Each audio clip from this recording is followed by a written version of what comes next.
podcast for accounting firm growth. I'm your host, Cassie Clayman. This season, we are focusing on proving your worth. Today, we're discussing making your case for a seat at the table with Courtney Kiss, Chief Operating Officer at Johnson Lambert. In this episode, we will discuss effective communication and the impact marketing efforts have on the firm. As the current president of the Association for Accounting Marketing, she brings a wealth of knowledge in making your case to elevate your influence within the organization and secure a seat at the leadership table. Courtney, thank you so much for coming to the show today. Before we jump in, why don't you tell us a little bit more about yourself? Thanks, Cassie. So excited to be here today. So a little bit more about me. I'm born and raised in Chicago. I went to college in California, but otherwise have lived in the Chicagoland area for the vast majority of my life. I am one of those very rare people who specifically wanted a career in professional services marketing, and I absolutely love working with CPAs and consultants. Personally, I am a terrible cook, but prefer homemade meals. So that's a real conundrum when my husband is a worse cook than I am. The person I've learned the most from in this entire world is my son. And my favorite hobby, I think, is having really good in-depth conversations. So I'm really excited to have this one here with you. Wow, that was a really delightful bio. Thank you for sharing. Let's just dive in. I'm wondering if you can talk about the importance of gaining a seat at the table for the marketers and the firms they work for. Absolutely. When I think about everything that's going on in our industry between PE investments, mega mergers, and just a general evolution of businesses of the firms that are acting a little bit more like mature corporations, I should say, growth is at the core of everything. When firms are thinking about growth, I really believe that they need to intimately understand their client and their client's challenges and opportunities, the competitive landscape, and the value proposition of their firm in order to formulate a successful growth strategy. That is all information that marketers sit with and utilize on a daily basis. So I think it makes sense to have someone thinking about the client's voice and the way that you can position yourself as a firm at the leadership table. And quite frankly, I think without that, it's too easy to see marketing as a back office support function. And companies, firms simply do not grow without good marketing, which can come in many forms, but it's absolutely critical. Absolutely. So, in order to be a part of that growth, you have to Mhm. have a good relationship with your leadership team. So, how do you create an effective relationship with that managing group or the managing partner? Sure. My managing partner and I have kind of a unique story and kind of a fun one. I joined our firm almost 10 years ago, and my first week of joining the firm was the same week that our managing partner got elected to that role. And he was the first managing partner who was not a founding partner of our firm. So it was a big moment in our firm's history, marked by his election and stepping into that role. But because of that, we've really been able to grow and evolve in our roles at the firm together. And actually, when I started, I didn't report to the managing partner. I reported to another partner who was responsible for marketing and growth initiatives. And I really started by building a great relationship with that partner. And that partner has always been an amazing advocate for me. And he really helped me elevate the work that I do, which helped me bring it closer to our managing partner and eventually our executive committee as well. I strategically chose to get myself involved in some initiatives that gave me more direct face time with our managing partner too, and I think that also helped.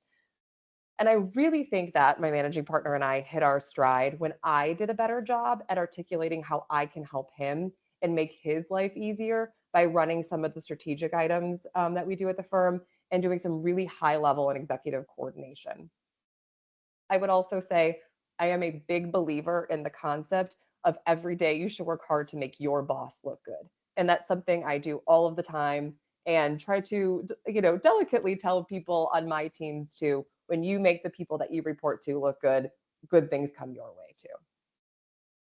So it sounds like your journey to become this have this great relationship with your managing partner was not just selfish, but it was kind of building a whole team and building a positive environment and a positive everything with Mhm. all the people that you were working with and for.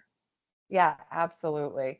You know, one of the reasons that I wanted to be into the COO role, and one of the reasons I've wanted to have any of the different opportunities or roles I've had at this firm, is I from early on at this firm, I could tell that not only did I work with amazing people, and I do, but there was a really great vision and opportunity for our firm.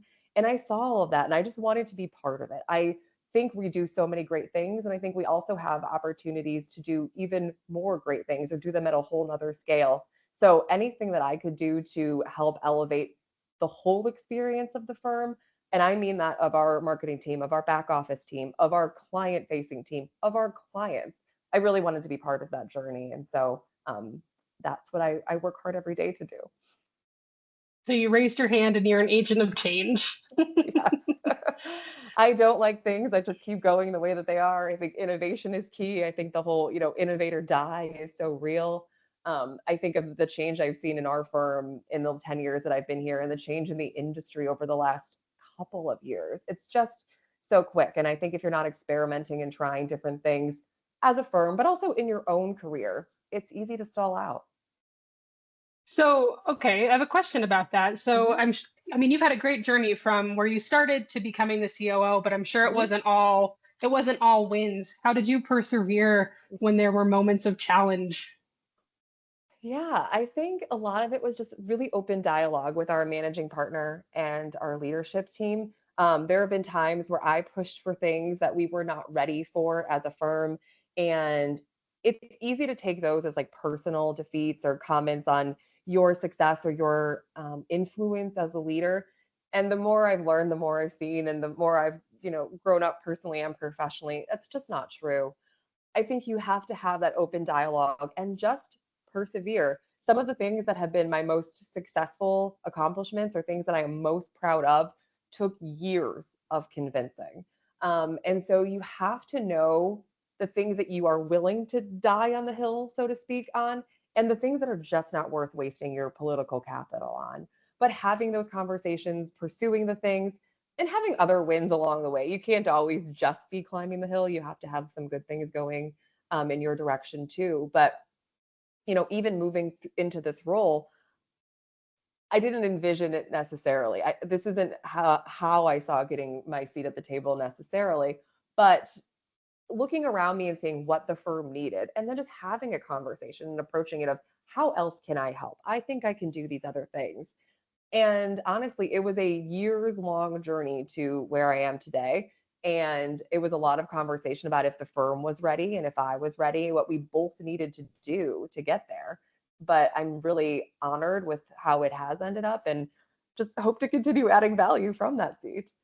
I'm sure you will. It sounds like you approach those conversations with curiosity and compassion. Do you feel like over time you had to learn how to best advocate for yourself? Absolutely. I think it's a lot of how much to say, when to say it, who to say it to, getting messaging right, and also a little bit being relentless. If the first way you do it doesn't work, try something else.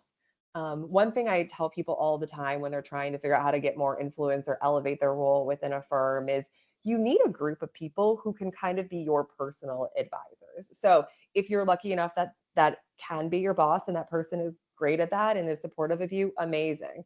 But having a few other people who are influential in the firm, who have leadership roles in the firm that you can bounce ideas off of, and you can kind of fine tune your message before you take it to, an executive committee audience or whatever the big pitch is going to be. Have those people who are your team, your people to go to and ask the questions, get the tough feedback there, and be really prepared for when you go into a conversation. Know the questions that are going to be asked, know the obstacles you're going to face to in defending yourself, and just be ready for all of that. I mean, that's great advice. So, in order to craft those presentations, do you have other insights to help effectively communicate your message to those stakeholders and to get that buy-in from leadership? I think it's really starting by what problem is there to solve. I think something that a lot of people do professionally in trying to add value is talking about maybe the things we know or the things we can do. But if it doesn't solve a problem when you are presenting something, I think you're already off to a tough start in an uphill battle. So always make sure, you have something you can solve, something that you think you can do exponentially better, and then connect it back to where your firm is at. What are the things that are really points of passion to your leadership team or your partner group or your shareholders, and connect those dots. When a group of people who own a company or a firm don't care about something, it's just, like I said before, it's going to be an uphill battle on things. So have the story that connects to their pains and passions, and be solving a problem at every turn, I think would be my best advice there. That's great advice. And it goes back to what you were saying about building those relationships. In order to know what those pain points are, you have to know the people and know what their strategic plans are and what they're experiencing, right? Yes, which kind of brings it full circle of, if marketing doesn't have that seat at the table to get that information, it's really hard to be successful as a marketer because, like you said, you need the relationships, you need the information. So I think to that point, if you're at a spot where maybe marketing or you personally don't have the leadership seat that you want yet, start by just asking for some of that information. I want to be a more effective marketing leader or effective team member. Can you share more with me about those strategic plans? And even if you aren't at the spot yet where you can direct them and you can influence them, just by knowing and then being able to connect your programs and talk about your results in a way that reflects where they're trying to go is probably a great step forward. Absolutely. I think that we all, I mean, every leader wants to know what the ROI is going to be, right? So, do you have any Yes. advice on how marketers can effectively measure and report marketing ROI to demonstrate the financial impact of their efforts? I think it goes back to, again, knowing what really matters to your organization and knowing the people who are decision makers and influential. What do they want to know? I will tell you at our organization, I could talk social media numbers and email marketing numbers, and I could have the greatest data in the world, but it's probably not really going to land and connect with them. What they want to know is sales numbers and growth numbers. So I have long tried tying everything back to that. If it's a really successful marketing campaign or marketing initiative, what has that meant in terms of new opportunities? How many of those opportunities have converted? What does that mean in terms of new revenue for us? Other people may be more interested in all of that marketing data, and that's amazing. But really know what level of detail and what types of data points are going to connect with your audience. Do you have any examples of what some of those metrics might be or the KPIs? For us, the most successful ones for me to talk about all of the time is number of opportunities divided out by what some people would call new logo work, or we would just call like a new client. How many cross sells do we have? Looking at the win and loss rates of both of those. We do a lot of conferences. Been a big part of our marketing plan for a long time. So to the degree that I can connect conferences with opportunities, that's a really compelling thing for us as well. Also, as we've tried to shift into doing more digital marketing, talking about where sometimes the conference to opportunity connection has been a little bit tougher, it's a good way to start, moving into a different program to try different things too. That's great. Um, in order to get to those metrics, we need to have campaigns, right? We need to figure out like how we're going to get from A to Yeah. Z. So I'm wondering if you can share examples of marketing campaigns that have proven their value through measurable results or some key elements of campaigns that have contributed to those successes. Sure. I'm probably not the best person to be talking about the marketing campaigns we've been doing as of late because I have an amazing marketing team running all of those. But I did think about a couple that in my when I was running the marketing team were points of pride for me. One is very much not what you might think of in terms of a marketing campaign, but I thought was a cool program that was really successful at our firm. We did a competition where we put every member of the firm into a team and we blended the teams from different practice areas, service lines, offices, all of those things. So one, it was a great way for us to work together towards a one firm mentality and concept.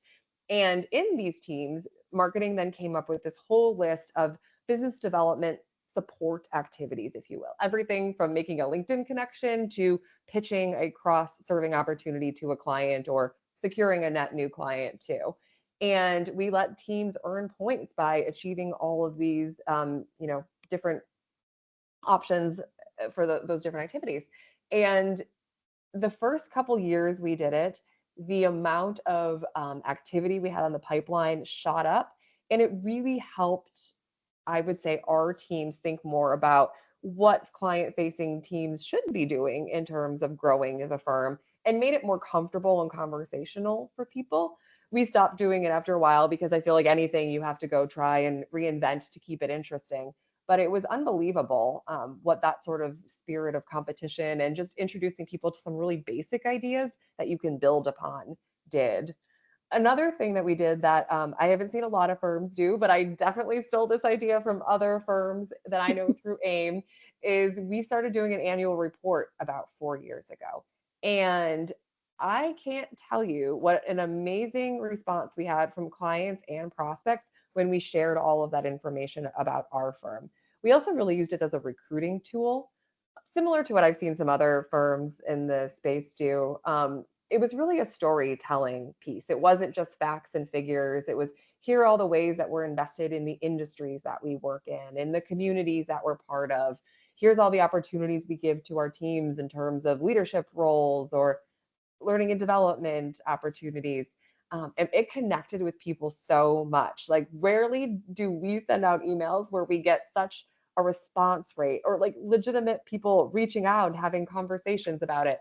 And it was so powerful what this storytelling piece about our own firm did for us. Yeah, that goes back to the connection. You connected people in the firm to each other. And honestly, we all Yeah, love the gamification. Some lighthearted competition to drive results and get data is, I mean, why not have a little fun at work, right? I love that. absolutely. We had trophies. It was a good time. Like a little summer Olympics. It really was. It would have been perfect this year. Yeah. Oh, that's great. Thank you for sharing that. Mhm. One last question. In your experience, what are some marketing initiatives that help provide unique value to clients or potential clients?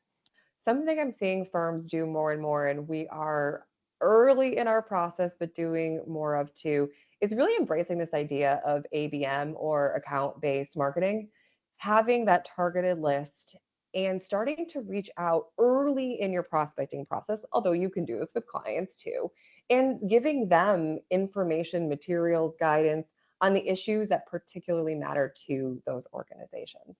I think in this era of where we all, as individual consumers, expect personalization and customization and everything from the emails we get from the clothing companies we buy to what we have in our social media feeds, this is just how people want to buy things. This is the experience that people expect, is that you know my pain points and can speak to them early in the process.